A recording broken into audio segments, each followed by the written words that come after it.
Greetings, my dear friends. If today's joke gave you a chuckle, don't forget to subscribe. It's free, and it'll make us even closer as friends. A brunette is driving down a steep hill with a blonde in the passenger seat when she suddenly panics. "The brakes are out! We're going to crash!" she shouts. The blonde looks ahead, completely unfazed. "Don't worry," she says cheerfully. "There's a stop sign at the bottom."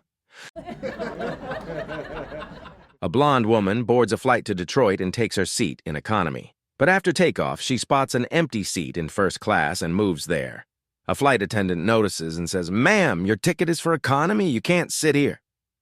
The blonde crosses her arms. "I can and I will." Frustrated, the attendant calls the co-pilot, who politely tells her, "Ma'am, this seat is for first-class passengers only."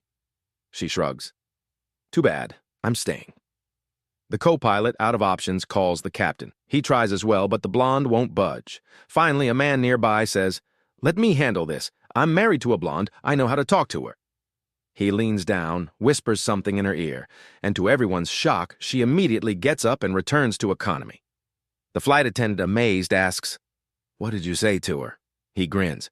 "I told her first class wasn't going to Detroit." During English class, the teacher asked Johnny, "Have you ever heard the word contagious before?" Johnny nodded eagerly. "Of course, miss. My dad actually used it in a sentence just yesterday." The teacher smiled. "That's great. Can you share it with the class?" Johnny cleared his throat. "Sure, miss. We were watching our neighbor take out the garbage when his bin tipped over, spilling trash all over the driveway. My dad shook his head and said, 'Well, it's gonna take the contagious to pick all that up.'"